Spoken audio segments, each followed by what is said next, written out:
Help me out with this phrase and think of kind of what you know from stories about Jesus, the Gospels. See if you can help me fill in the blank. Jesus came. What would you fill in the blank with? Seeking to save those who are lost. Seeking to save those who are lost. Okay. What? Jesus came into the world. He did. He did. We're glad he did. Jesus came to serve. Yeah, serve and give his life as a ransom. He came to serve, not to be served, and to give his life as a ransom for many. Yeah. Think of anything else? Jesus came to die. To die, yes, came to die and give his life.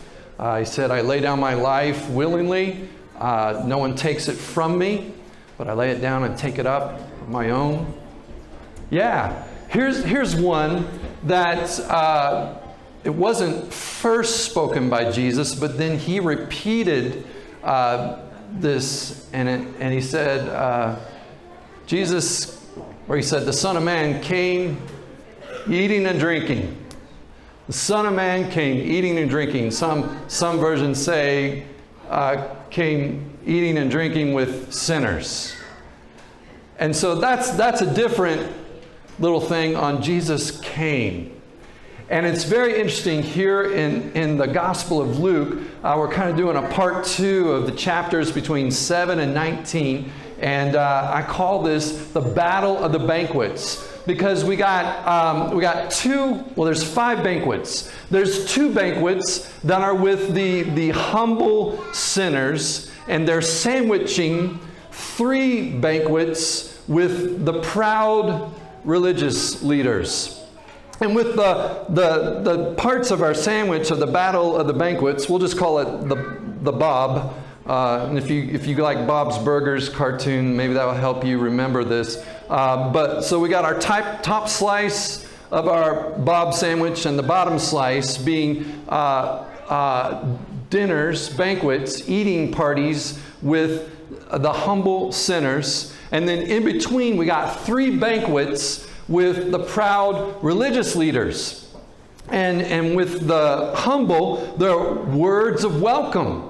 Words of welcome are spoken by Jesus. And then with the proud religious leaders, there's words of warning that are spoken. So what I want to do is look at this because there is a dinner invitation that each of us, have received from Jesus. And so I want you to be ready and know how to respond to this dinner invitation that Jesus has given you, okay? Because he likes to eat and drink, and he's going to come and eat and drink with you, all right?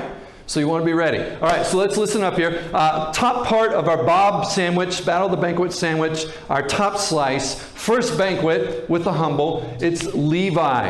And Jesus comes along in Luke chapter 5, and he goes up to a tax collector named Levi, sometimes known as Matthew, and he says, hey, come and follow me. And so Levi immediately gets up, leaves his table and his tax-changing collection booth, and he follows Jesus. And that evening, he throws a dinner party for Jesus and his disciples. And guess what? Levi invites all his friends, and because he's a guy who's kind of on the fringe of society as a tax collector, all his friends are also those who are on the fringe of society. And so he invites them.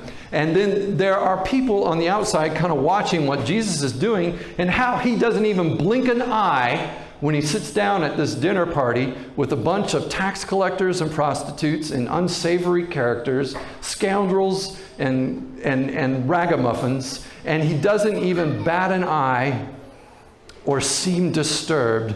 And the people on the outside say, he's eating with sinners. Why is he doing that? And you know what Jesus' reply was? What his reply at this moment with Levi was this. He said, hey, is it the healthy who need a doctor, or is it the sick who need a doctor? It's the sick, right? And then he says, I have not come to call the righteous, but to call the sinner to repentance. End of that first banquet right there. And I guess the question after that is, do we know we're sick? Do we know we need a doctor? You know, sometimes when you get sick, you know, if you come from my family line, it's people who we don't like to go to doctors. We put it off as much as we can. And there's moments when we probably should go to the doctor. And so there's moments, do you know you're sick? Do you know you need the doctor? All right, so that's our top slice with our Battle of the Banquet, first banquet with the humble. Let's go to our bottom slice of our Bob sandwich. And our bottom slice is a banquet with another tax collector, a guy named Zacchaeus. You could find this in Luke chapter 19. And this is right before Jesus is going to be heading to Jerusalem and facing the cross. He goes through a town called Jericho. And he goes into Jericho. And by this time, large crowds are following Jesus. They want to hear him. They want to see him. They want to be healed by him. And so people are lining up along the road to see Jesus and his disciples as they're entering into Jericho. And there's one guy who wants to see Jesus really bad, but he's short.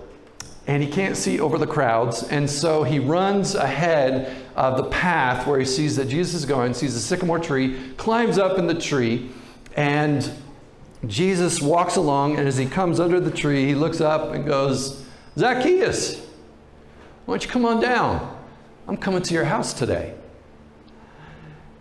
And he goes to Zacchaeus' house. Zacchaeus throws a dinner party. And at his dinner party, again, people are starting to observe on the outside and go, he's going to the house of a sinner. Why is Jesus doing that? And Zacchaeus, somewhere during this interchange with Jesus, he says, hey, guess what, Jesus? I'm going to give away half of my possessions to the poor. And then everybody I've cheated, I'm going to pay them back 4 times what I owe them. I'm going to pay them back interest. And so Jesus, what he says to Zacchaeus is amazing. He says, salvation has come to this house.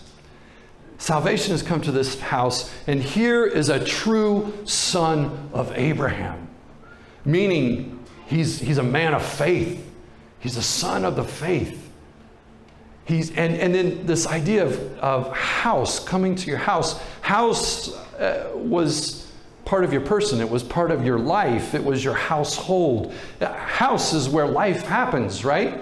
It's where you sleep. It's where you get up. It's where you eat. It's where you instruct your children. It's where you clean yourself. It's where you dress yourself. It's where you do the activities to keep life running.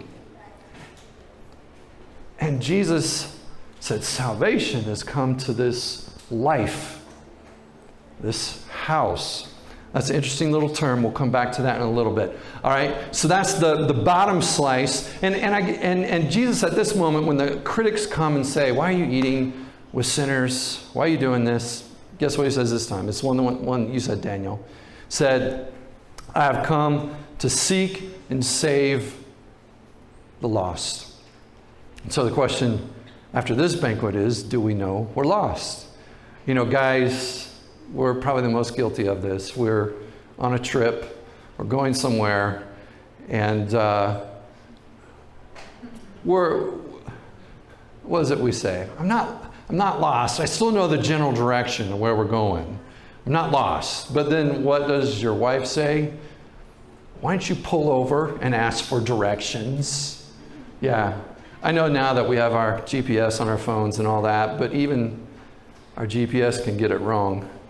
I had a friend who was trying to go to a conference in Orlando, Florida, and typed in the address and ended up in the middle of an orange grove.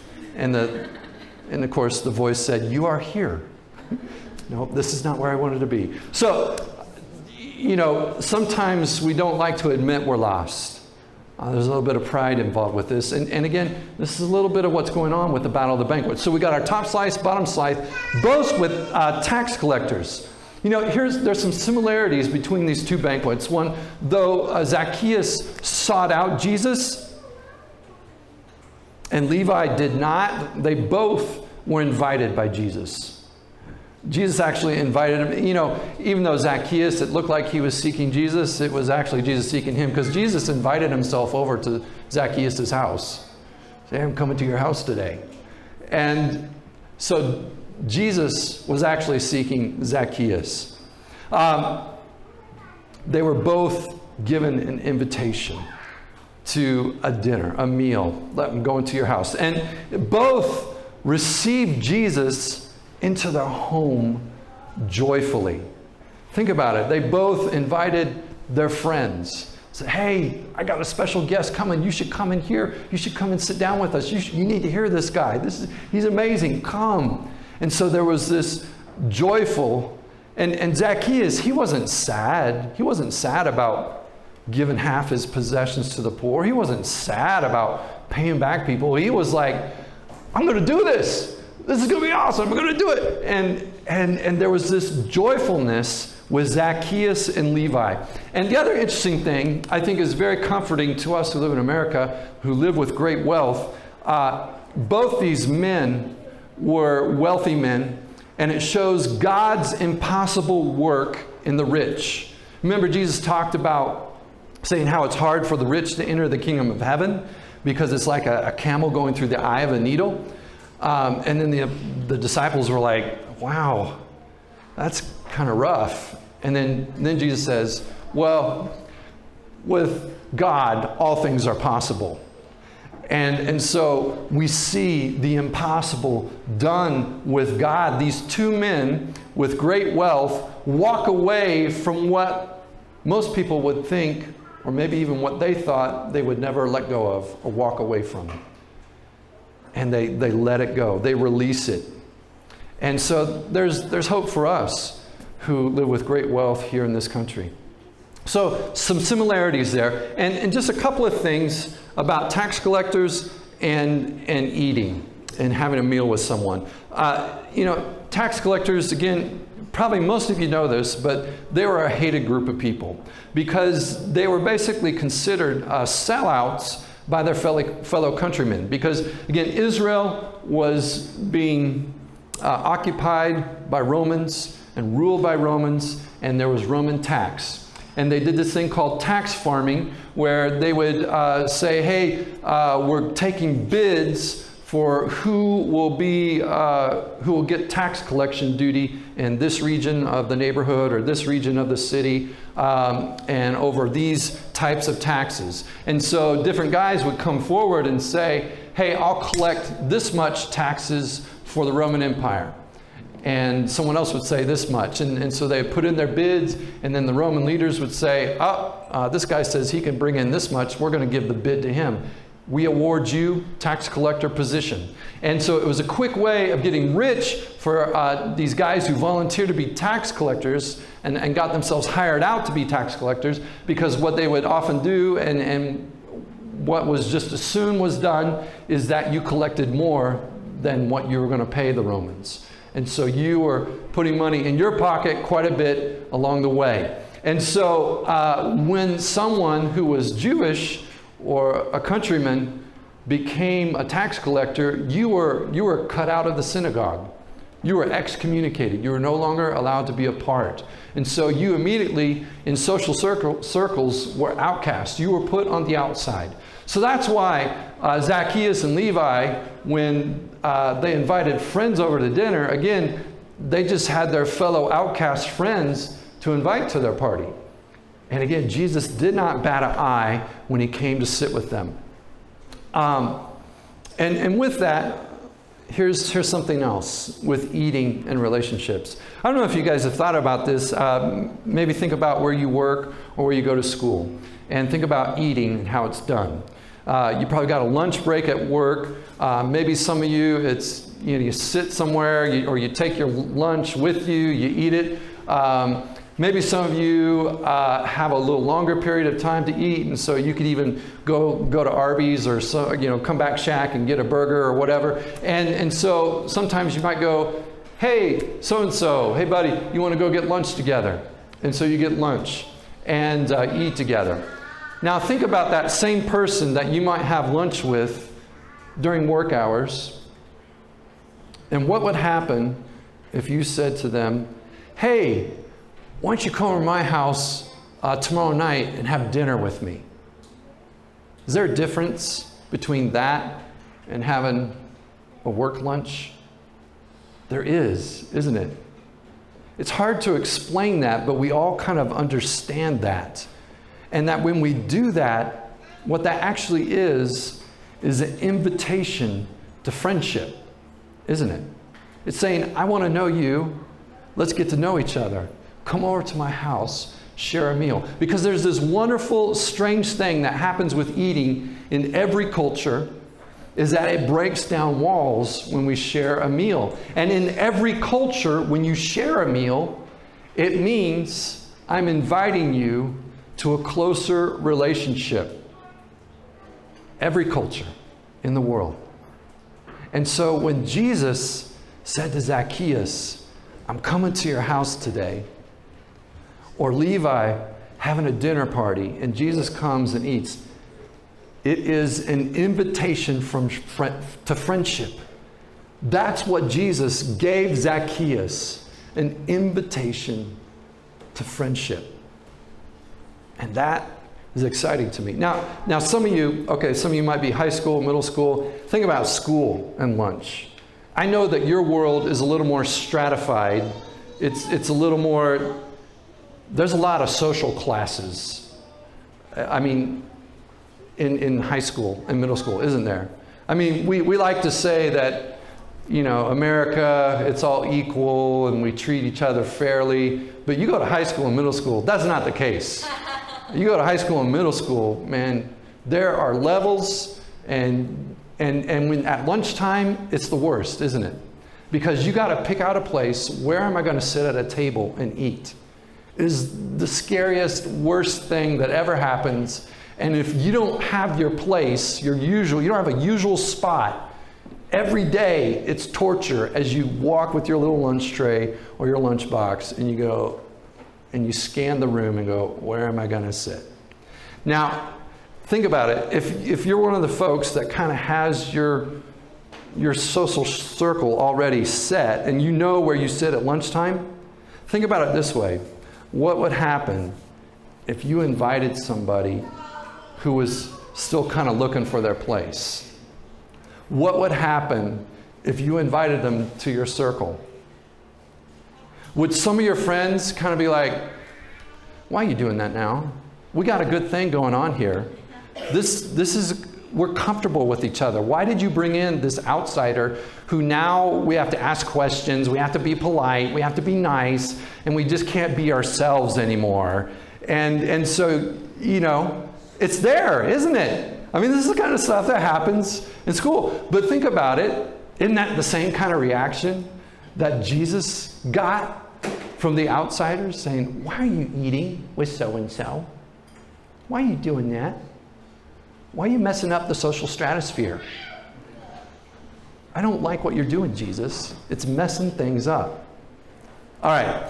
So our Bob sandwich. We got our top layer. We got our bottom layer. We got our eating meals with the humble words of encouragement. And now we're coming to our 3 banquets in the middle of our sandwich, of our Bob sandwich. And first one, it's a banquet with a guy named Simon the Pharisee. And it's in Luke chapter 7. And Simon invites Jesus over. Jesus comes, and of course, when they eat, they kind of sit around the table. Well, they don't sit, they kind of recline. They kind of lay back on these little couch pillow things, and the table's real long and low. And so they're eating, and someone crashes the party.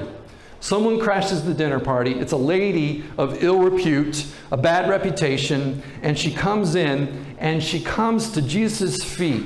So again, think he's reclining. He's probably talking. Simon's at the head of the table because he's the host. And so Jesus is the important guest. So he's sitting right next to Simon. And so they're at the corner of the table, just looking at each other, talking, leaning on their elbows.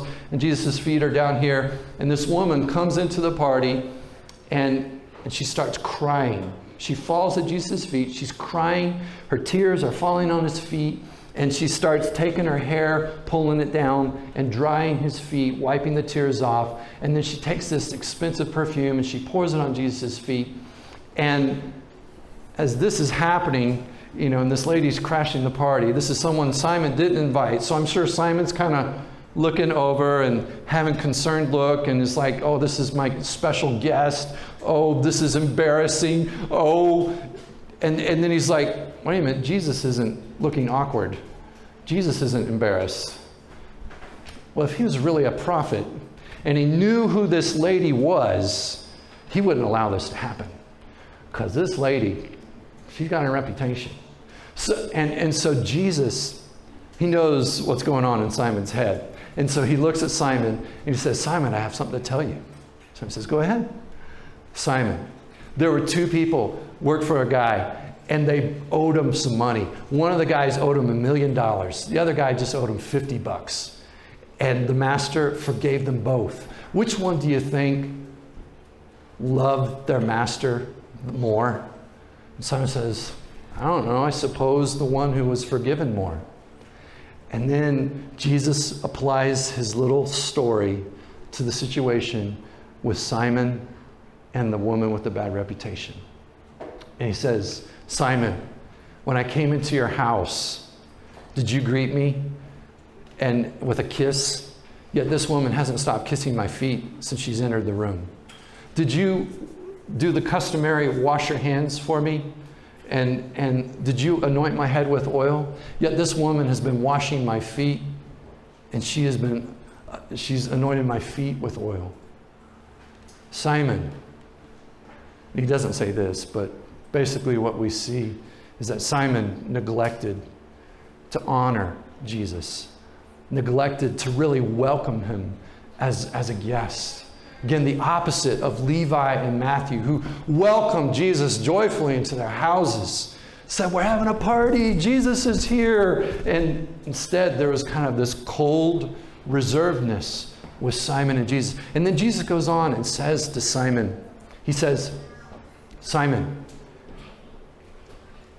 those who are forgiven much love much, and those who are forgiven little love little. You know, when I first heard this, I responded a little bit, probably like Simon did. When I first heard this, I was like, but Jesus, I haven't really sinned that much. So are you saying I don't really love you a lot? But I do, Jesus. And a little later, Jesus kind of flicked me on the head and said, Shannon, guess what? You don't owe me a little, you owe me a lot. You don't owe me $50. You owe me $1 million. That's how much I've forgiven you, Shannon. Guess what? We're all the big debtor in that story. Simon was the big debtor in that story. He just didn't realize it. His conceit kind of blinded him to realize that he was just as forgiven as this woman of ill repute weeping at Jesus' feet. So sometimes our conceit and our neglect can really put us where we're putting ourselves at odds with Jesus, who really should be our guest. All right, second banquet of the proud, it says a certain Pharisee. This Pharisee isn't named, but invites Jesus over, and it's in Luke 11. And the Pharisee notices that before the meal, Jesus, he doesn't do the customary washing before the meal. And the Pharisee's kind of surprised. And so Jesus just sees the surprise on his look that he didn't obey this tradition. And Jesus says to him and the other Pharisees that were at the table, said, look, you guys are so concerned about the outside and cleaning up the outside. It's the inside that really matters. Don't neglect cleaning the inside too. And he goes on and says some other things like, woe to you Pharisees. He says, one of the things he says, you guys are hypocrites. You teach one thing and you do another. And that word hypocrite is really actor. He said, you're a bunch of actors. You're putting on a pretense. You're putting on a pretense. Stop doing that. And then there was some scribes and teachers of the law that were also there. And these one of the guys says to Jesus, hey, Jesus, you know that when you're insulting these guys, you're also insulting us? And then Jesus says, and turns to them, oh, well, I don't want to forget you. So woe to you scribes and teachers of the law, because, and then he goes on a list of things on them. But one of the things that he says, and I could talk a long time on this, but the one interesting thing is he says to the Pharisees in this group, is basically to all of them, didn't have to be divided to one or the other, but he says, you're unmarked graves that people walk over. Now, if you know a little bit about Jewish history and Jewish customs, there was a thing, if you came in contact with a dead body, you were defiled. You were contaminated for 7 days. And so you had to go and you had to do a ceremonial washing to be cleansed from this contact with a dead body. And so Jewish leaders went even further with traditions and writing, well, let's define this a little more. What if you just walk past it, or you just accidentally touch it, or what if you walk over a grave? And so if you walked over a grave and didn't realize that you walked over a dead person, you also became contaminated. You were defiled.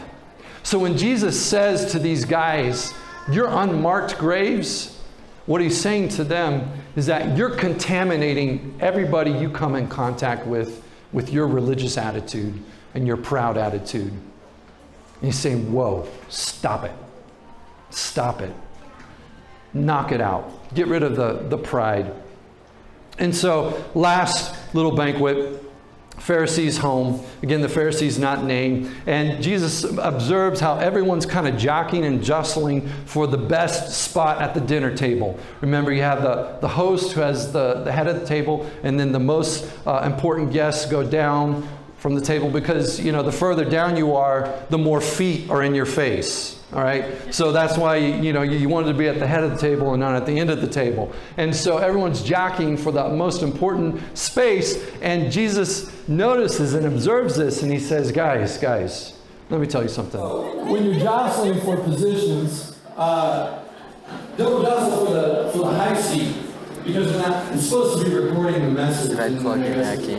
So anyway, don't jostle for that. Don't struggle for the high position, because if people sit there and then the host will come in and say, oh, I'm sorry, friend, I reserved that seat for somebody else.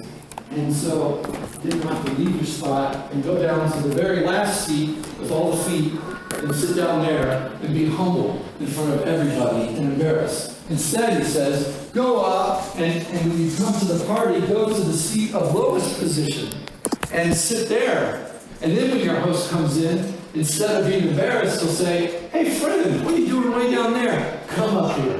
Come to this spot and sit with me. And you'll be honored in front of your guests. And so he said this phrase, for those who exalt themselves will be humbled, and those who humble themselves will be exalted.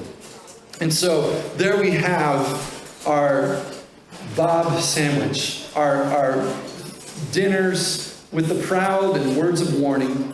And then we have our sandwich slices of the dinners with the humble. And, here's where it comes to us and the invitation that we have with Jesus. Jesus spoke his dinner invitation to a church at one point after his resurrection.